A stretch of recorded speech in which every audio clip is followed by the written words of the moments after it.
¿Se acuerdan de todo el movimiento que se hizo para que esta película se hiciera realidad? Fue toda una locura. Prepárate para explorar las historias que no llegaron a la gran pantalla, los secretos del set, los errores que hicieron historia y los aciertos que nadie notó hasta ahora. Prepárate para mirar el cine desde donde nadie lo ha visto. Esto es Cámara en Off. Comenzamos.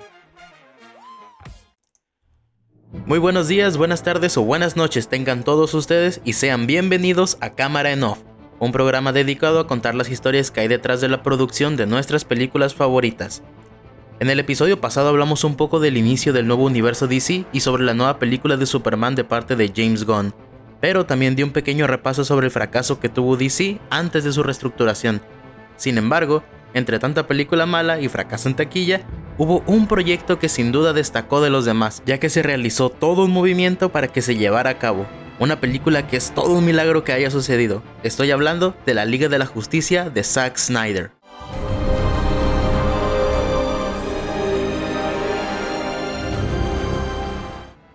Desde hace mucho tiempo que se estuvo planeando realizar una película centrada en la Liga de la Justicia. En el año 2007 ya se tenía planeado la realización de una película titulada Justice League Mortal. En septiembre del 2007, el director George Miller, director de Mad Max, firmó un contrato para hacerse cargo de la película Justice League Mortal, planeada para estrenarse en julio del 2009. Para este entonces, Warner Bros. Ya había estrenado Batman Begins, de Christopher Nolan, también director de Memento, y Superman Returns, del 2006, de Bryan Singer, también director de X-Men. Por lo que se pensaba que Christian Bale y Brandon Routh pudieran repetir sus respectivos roles de Batman y Superman. El estudio decidió que sería una nueva franquicia, teniendo un presupuesto estimado de $220 millones, sufriendo cambios en el guión, intentando comenzar a filmar antes de la huelga de guionistas del 2007-2008, con algunas locaciones en Australia, pero al final el proyecto se canceló ya que El Caballero de la Noche de Christopher Nolan fue un gran éxito en taquilla y se decidió mejor hacer películas individuales de los personajes. Aunque no trascendiera demasiado, la película llegó a estar en plena preproducción, con escenarios en construcción y pruebas de vestuario para varios actores principales. El proyecto, que incluía grandes escenas de acción y un presupuesto de más de $200 millones, llegó a tener un curioso casting. DJ Catrona, a quien vimos en G.I. Joe, lo veríamos como Superman. Armie Hammer, el llanero solitario, sería Batman. La modelo Megan Gale sería la Mujer Maravilla. El rapero Common, a quien vimos en la película Se Busca, sería el Linterna Verde de Jon Stewart. Santiago Cabrera ya estaba fichado para ser Aquaman, y Adam Brody y Anton Yelchin ya estarían casteados para ser Flash y Kid Flash respectivamente. Fue un reparto que en su momento provocó dudas en el aficionado, debido a su juventud, inexperiencia actoral y que físicamente no parecían superhéroes. Pero aún así, ya teniendo un elenco y un guión terminado, debido a la huelga de guionistas del 2007 y 2008, cambios internos en Warner y preocupaciones por el presupuesto y el éxito que estaba haciendo la trilogía de Batman de Christopher Nolan, esta película no se hizo y mejor se optó por hacer películas individuales de los personajes, y la idea de una película del equipo se fue postergando. Pero la idea de hacer un universo compartido sí siguió, en especial porque justo en el 2008 comenzó el universo cinematográfico de Marvel, el cual tenía como objetivo hacer películas de sus personajes y luego juntarlos a todos en una película de los Vengadores. Entonces, después de la trilogía de Batman de Nolan, comenzó el universo de DC en el cine.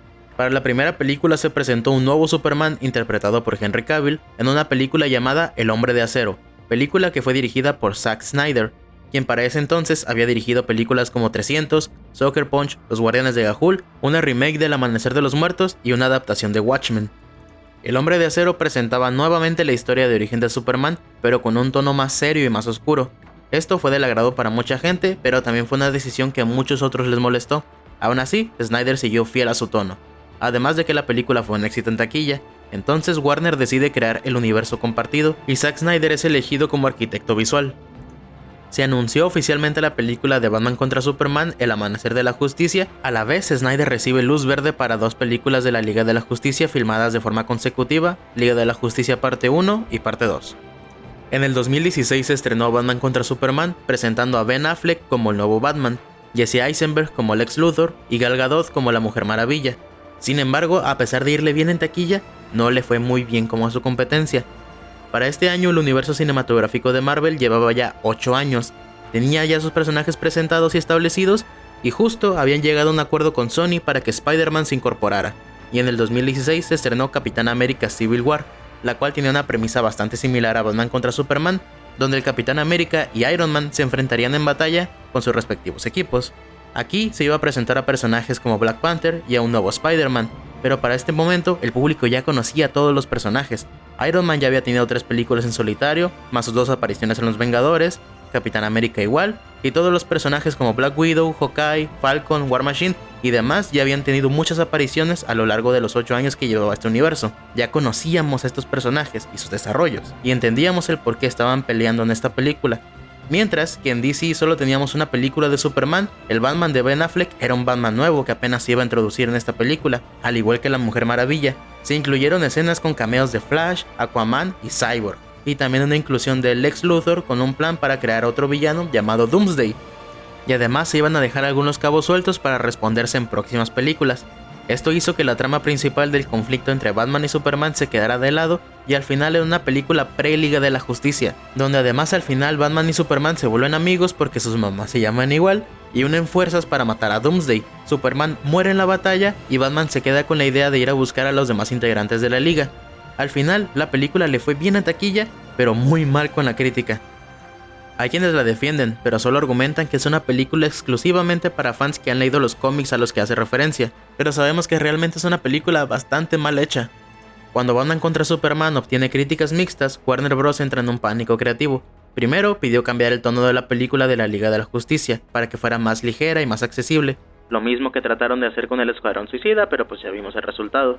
Se eliminó la idea de hacer una parte 1 y parte 2, se pide ajustar el guión para reducir subtramas oscuras y temas mitológicos, y durante los meses previos al rodaje se finalizaron algunos artes conceptuales de Steppenwolf, los Parademons y los mundos alienígenas.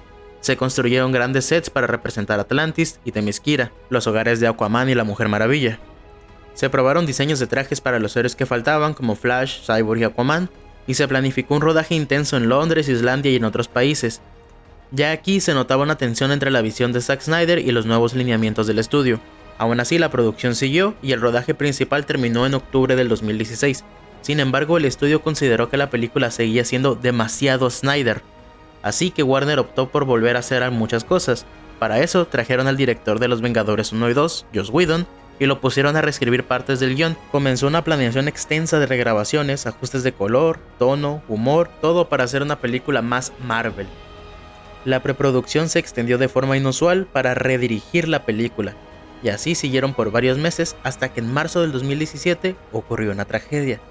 La hija de Zack Snyder decidió dejar este mundo y él debe retirarse de la producción para poder atender a su familia. Entonces Joss Whedon quedó a cargo de la dirección de la película. Esto transformó la producción tardía en una reconfiguración total. Se rediseñaron escenas completas, se cambiaron diálogos, el humor, el tono, se encargaron sets nuevos para las regrabaciones, se pidieron cambios de tono, diálogos y estructura narrativa, se redujo el papel de Darkseid para eliminar los planes de las secuelas. La fase final de preproducción bajo Joss Whedon convirtió la película en algo muy diferente a lo planeado originalmente. Las regrabaciones bajo su dirección fueron tan extensas que prácticamente se filmó una nueva versión de muchas escenas. Se agregaron chistes, diálogos ligeros y cambios en la personalidad de algunos de los héroes. Personajes como Cyborg perdieron gran parte de su trama, dejando un personaje muy plano, y además Ray Fisher, el actor de Cyborg, denunció comportamiento abusivo durante las regrabaciones, comentarios inapropiados por parte de Joss Whedon, falta de apoyo de algunos ejecutivos de Warner, y esto dio pie a una investigación interna años después, profundizando las polémicas. También creo que eso es algo que muchos recordamos, ocurrió una polémica con respecto de cómo se veía Henry Cavill en algunas escenas. Pues mientras se hacían las regrabaciones, Henry Cavill se encontraba filmando Misión Imposible Fallout y su contrato lo obligaba a mantener un bigote que no se podía afeitar. Warner decidió borrar este bigote con CGI, lo que provocó retrasos y costos adicionales, una apariencia artificial con Superman y críticas virales con respecto a cómo se veía Superman en la película. Esta versión de Joss Whedon eliminó a Darkseid, quien se supone iba a ser el villano principal de la segunda parte. El arco original de Steppenwolf, el villano de la película, también quedó fuera. Escenas en Themyscira y en Atlantis, se eliminaron escenas donde aparecía Willem Dafoe. Todo el trasfondo de Cyborg, quien tenía un arco más sobre aceptar que no era una persona rota ni sola, también se eliminó. Esto ocasionó muchas incoherencias, huecos narrativos y una película que parecía dos versiones mezcladas, y los problemas no acabaron ahí. Los equipos de los efectos especiales reportaron plazos irrealistas, cambios de último momento, necesidad de rehacer algunas escenas enteras por las regrabaciones, un exceso de trabajo y rotación de personal, y todo esto dio como resultado una calidad bastante irregular en los efectos especiales. También, debido a los cambios de dirección creativa, el marketing sufriría que los trailers que sacaron tenían escenas que no aparecían en el corte final de las películas. Se hicieron algunas campañas contradictorias en torno a la imagen y dificultad para comunicar de qué trataba realmente esta película. De hecho, si buscan el tráiler de la película podrán notar que fácil el 80% de las escenas mostradas no están en la película.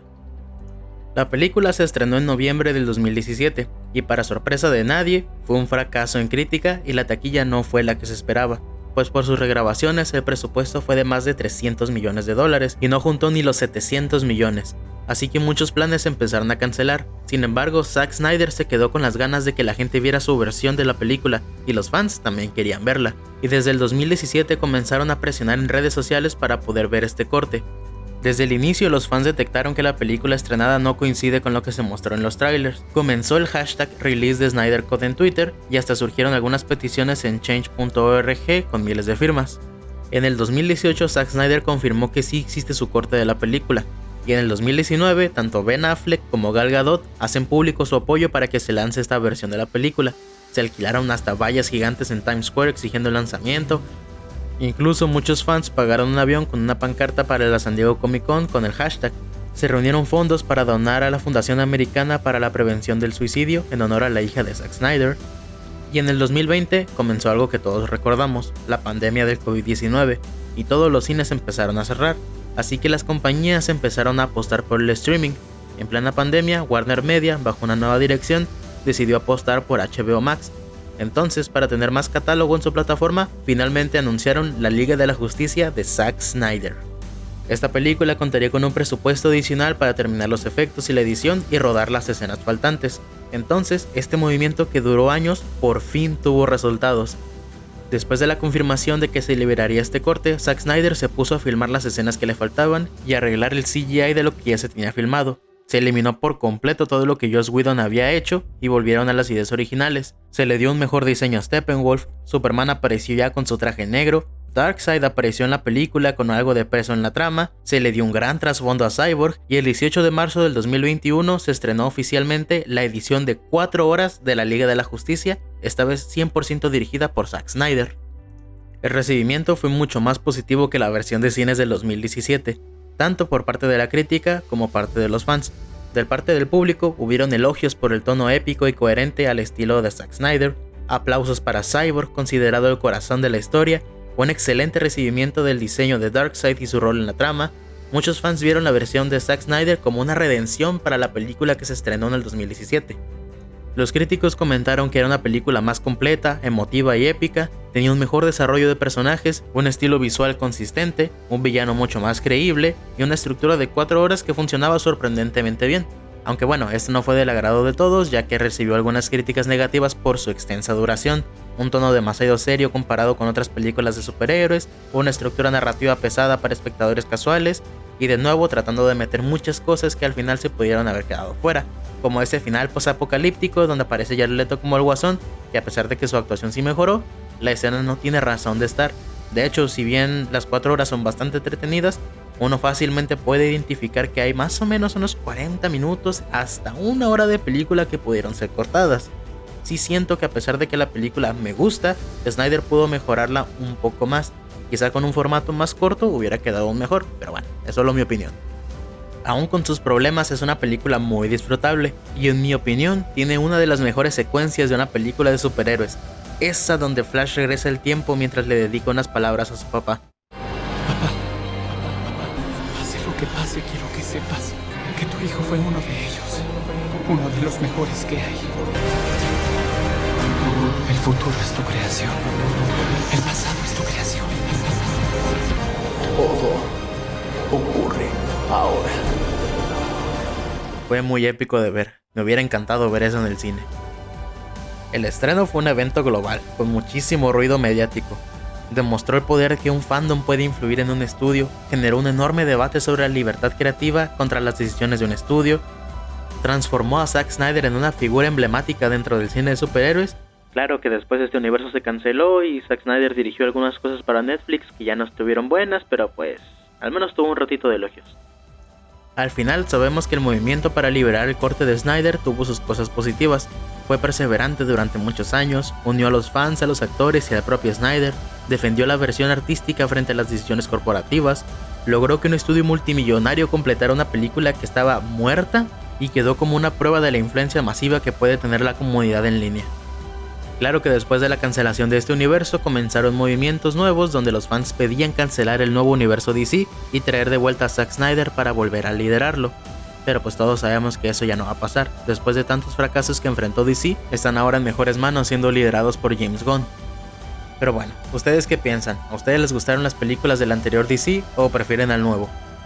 En lo personal, el anterior DC sí tiene algunas películas que disfruto mucho, como la primera de Shazam, la primera de La Mujer Maravilla, El Escuadrón Suicida de James Gunn, y una que otra que es un placer culposo. Y claro que le tengo bastante respeto a la Liga de la Justicia de Zack Snyder. Sin embargo, sí estoy más emocionado por lo que se viene ahora con la nueva dirección. Pero bueno, con esto finalizamos esta edición de Cámara en Off. Espero que te haya gustado y espero que estés al pendiente de ver el siguiente episodio. Mi nombre es Víctor Saucedo y en caso de que no los vea, buenos días, buenas tardes y buenas noches. Gracias por acompañarnos en este viaje por los secretos del cine. Si te gustó lo que escuchaste, comparte, comenta y vuelve la próxima semana para más historias que se merecen su propio plano. Esto fue Cámara en Off. Hasta la próxima.